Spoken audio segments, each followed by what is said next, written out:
Okay, viewers, I want to welcome you to another exciting program. This is BBTV, and this is the Street Connect, where we connect with people all over the world.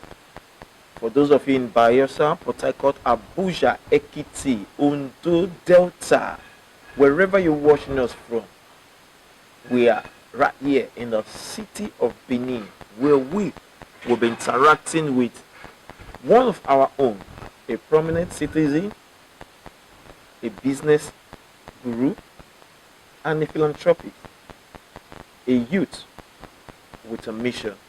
Sir, how you doing? Doing fine. So, Thank quickly, you.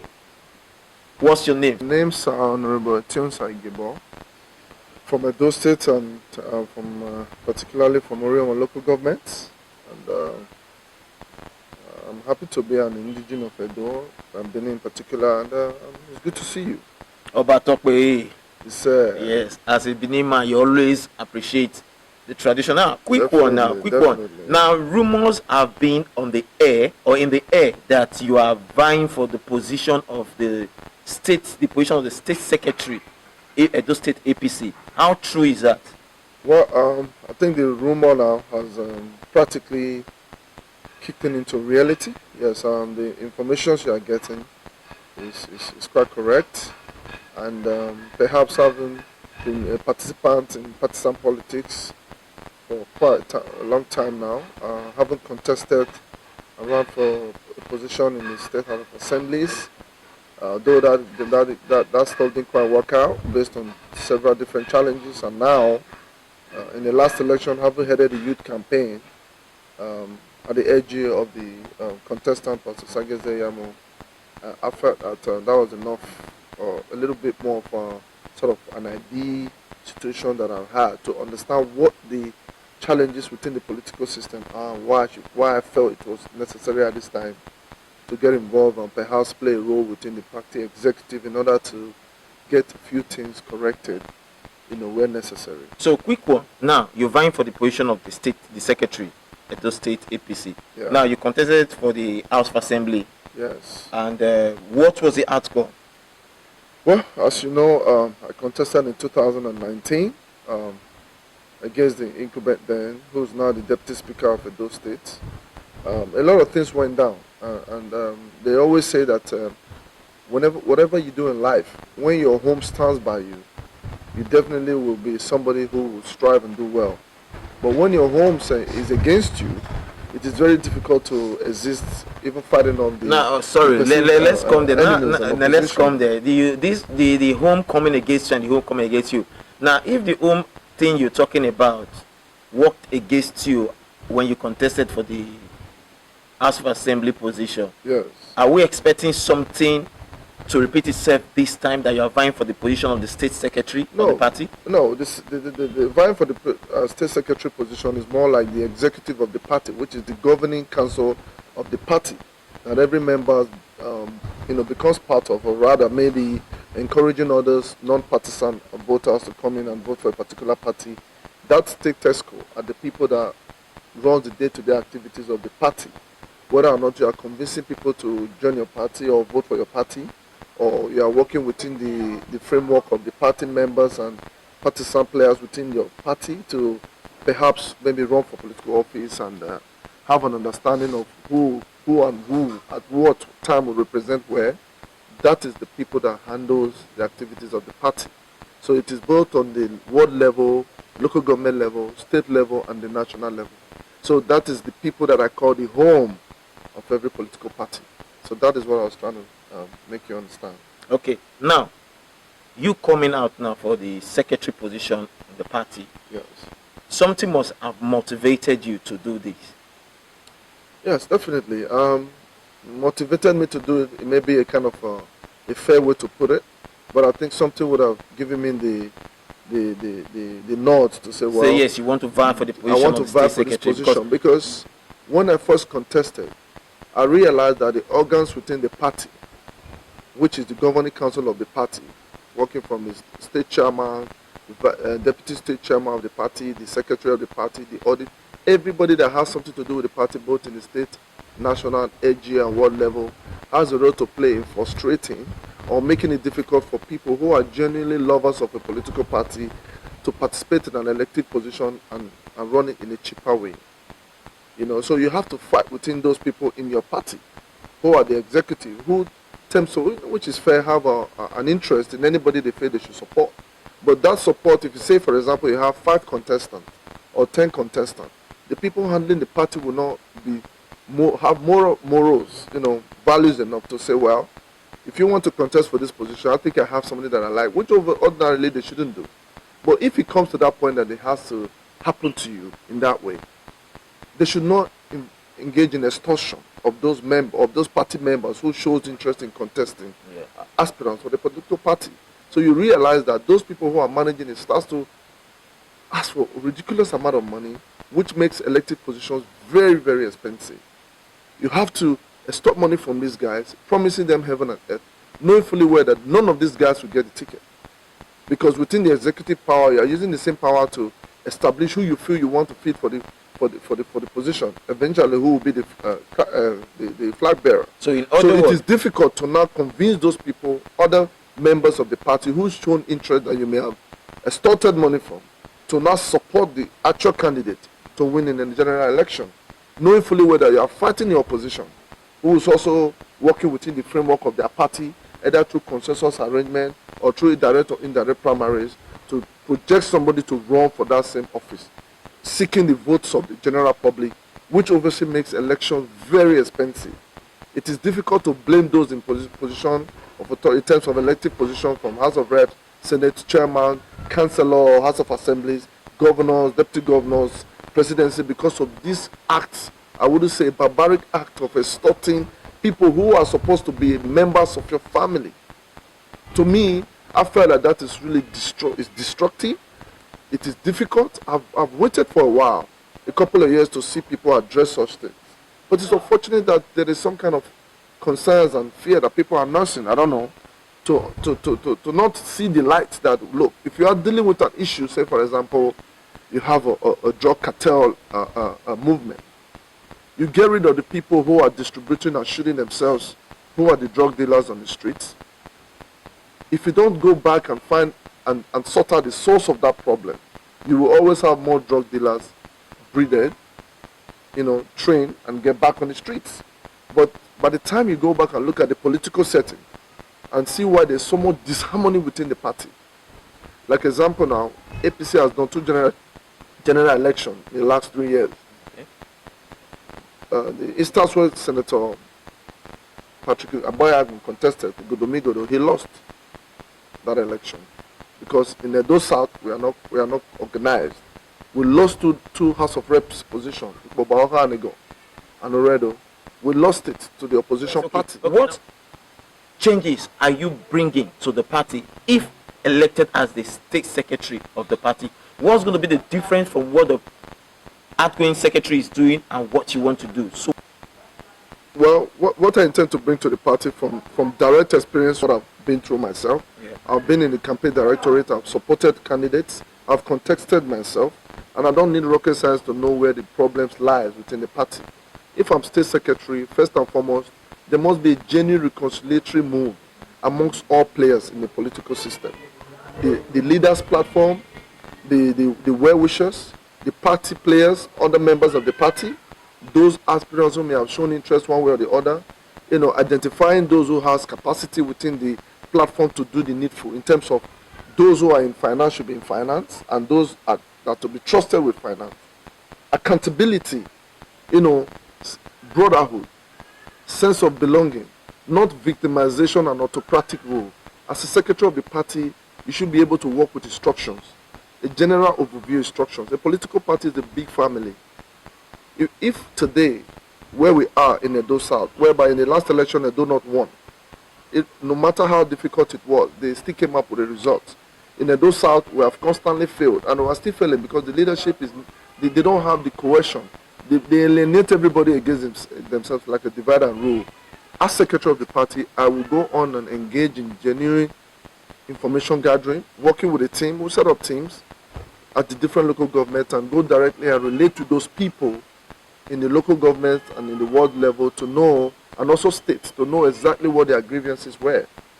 Because these grievances has grown from elections to elections. whereby there's no real unity. Even in the last election, we knew that there was a lot of, sabotage. Those things are not done because those people are bad. They are done because issues arising or processes leading to having a candidate are not properly disposed of. Okay. They are conned of their money. Imagine if you want to run for governorship, how much money would have been taken from you? So you cannot be played by a person in the position of authority within the party, and then you expect that person to also support the candidate that emerges fully with their heart. It's difficult. But if you don't take money from anybody as a secretary of the party and you are doing your job, and you let the supremacy of the party, the leaders, and let integrity comes first, accountability, how you manage the party, what programs have you rolled out to engage with people, whether it is within the party or within the social engagement with the public, the non-deciders, people who are not partisan. What methods or ways have you gotten to capture people who may be disgruntled in other parties to become part of, members of your party and also add value? Because you say in politics, the majority wins the vote. That is fact.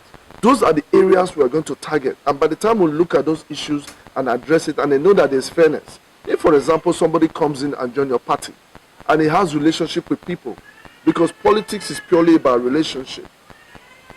If you have a good relationship with me and I ask you to say, look, would you vote for me or vote for my candidate? Because you don't have a good relationship with you, you must oblige to that. So politics, the best politicians are those who have relationship with people, not those who are angry with people. That is why they said politics has no permanent enemy, no permanent friend. If people understand that game, you will not hold grudges against anybody. So as the secretary of the party, these are the areas we need to tackle. We need to really genuinely look at members of the party, contestants in the party, people who were victims, for example, like in APC now, there were 14 members who were not sworn in because of one or two issues or the other. Today, I don't know how much support they are getting as members who were elected but sacrificed those things for the sake of the party because of political difference. Which obviously tomorrow you can even see people on the other side working with other people come 2023, 2024. Okay, so now that is what I want to bring before we come to 2023, now viewers, this is still BBTV. We're right here in Benin City where we're doing a one-on-one with an honorable that is about to take a step further to create a betterment for his party in the state. Talking about APC, Edo State. Now, vying for the position of the secretary, you've said a lot how you would transform the party if given the position to contest for the position of the state secretary when you become the state secretary of your party. Now, you contested as an House of Assembly member. You've you've headed so many bodies, so many campaign trail. Now, secretary of the party, you want to make a difference. 2023 is coming. What are your agenda for 2023 if you become the state secretary? Well, in everything you do, there's usually a long-term plan and a short-term plan. Yeah. I think there's not much time around to heal the wounds. I know it's not going to be easy, but a journey of 1,000 miles begins with a step. And that step means that those party leaders, genuine party leaders who have differences, you have to use high-power delegation within the system to reconcile them. Because, in this political system, we're not going anywhere. Whatever you are doing, even as secretary of the party, means that I have to work with other members, the chairman of the party, the deputy vice chairman of the party, the publicity secretary of the party, people who would go out there and genuinely engage with the people in terms of the voting, 2023. But before that, there are things within the party, the major players within the party. There are engagement processes that needs to happen for us to come to this, to get on the same page to an extent to understand that, look, there's a slight difference now. Maybe when things are done openly and genuinely, encouraging people to contribute to the party, whatever money is in the coffers of the accounts of the party, it is the duty of the organ, which the secretary is probably the one leading it, to let people understand accountability of things that you've done. When you're able to bring people together and get them to see a slight difference to the way things have been done, no victimization, there's fairness, there's room for negotiations, there's room for consensus. Nobody will be extorted money off if you want to contest. And that way, you can arrange and say, well, you can contest now, you support him. When he wins, he goes back to this. There are other positions that can accommodate people. Once you have such things put in place, you see that the party will quickly come back to winning ways. So 2023 is not long. These are the things that we must engage in to make sure that come 2023, the party is victorious. Now, quick one. Now, 2023 is by the wayside now. Now, there's this thing that's always rotating among party members. You've contested before, because you have popularity, they still want to give you that edge way. Is there going to be a difference when you become the secretary of the party? Is there going to be, let's give the fresher blood a new look, a new face, an opportunity to contest for the position in the party? Is there going to be a restructuring in your party whereby you've done for 4 years, you've done for 8 years, create space for other ones, let them give them a chance? Is there going to be that formula? Yeah, obviously, see, in any game that you're in or business, there's always a work in progress in terms of what happens as you get along with your activities in the political party. People in a political party, and they remain in a political party, they are lovers of politics. They are lovers of institutions and engagements like that. They are lovers of what they do. But you see, when they become disenfranchised is when they don't have a sense of belonging, when they are used to do the job and they are dumped.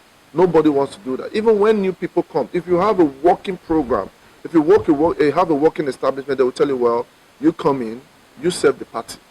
You know, when it comes to a certain time, when this assurance is genuine, not this idea of making promises and at the end betraying each other. It has not helped us. If you look at the Nigerian space now, you look at the northern part of the country, their unity is very strong.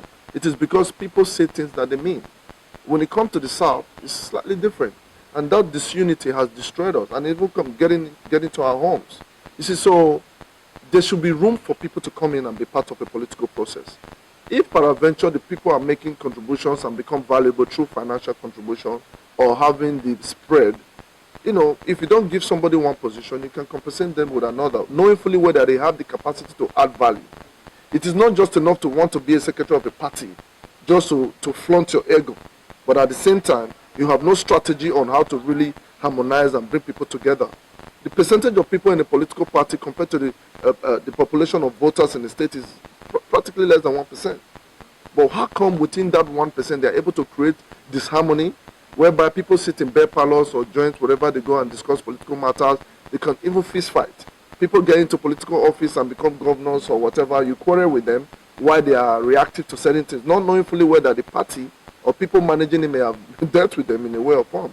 But if you bring out sanity, whereby you are not hungry to come in and siphon money from anybody, people are treated with respect. Even if you have to agree and disagree to get somebody fielded as a candidate, and there's a genuine engagement. There are engagements on different platforms. They say the traditional council don't play politics. It is true, but from through the back door, their wealth of experience, their involvement as an indigenous people can help to bring about creating some sort of calm. Nobody in life should not have who can speak to them. When you see people shut the doors, definitely if you go and find out, there's a reason why it is so. Okay. So these are the areas I want to explore, to use every important bodies. We have important bodies within the state. We have important bodies within the traditional council. We have important bodies within the political system. We have people who has contributed immensely but has always been made to feel like they never contributed anything. There are people who are sacrificed. For example, they talk about the 14 members of the House of Assembly. When these people feel people value what they contributed and they are given the respect and the choice of fair refusal to play their role continuously in what they're involved in, you will not realize that. You would have started to break the ice. You would have started breaking the ice and get people to realize that, okay, well, maybe it is a new dawn. You know, there will be room for new people to come. You come in and you queue in. If you join a football team, you will not just run straight into the pitch. You know, you will still queue in and they will gradually integrate you into the system. Now, quick one before we go. Time is not our friend now. Advice for people vying for the same position with you and people, youth, aspiring to go into politics. What's your advice for them? Well, personally, I would like to say categorically and state clearly that I even feel that there's not enough people of like minds progressively who are engaged in the political system. I feel more people should be involved because the political system it goes beyond just being in a political party. It goes beyond just being voted for or voted against. I personally think that the business world indirectly should be involved through engagement. You know what I mean? I believe that more people should take up active politics so that way you'll be able to find like minds within the system, whereby you have many people thinking that, look, we don't think we should be extorting any people interested in contesting, or maybe trying to accept some kind of backdoor kickbacks to give a comparative advantage to somebody who, by the time they get the ticket, they may not win. Even if you have somebody who do not have the spread, the political party working properly can use the structure to deliver a vote for anybody that's not even known.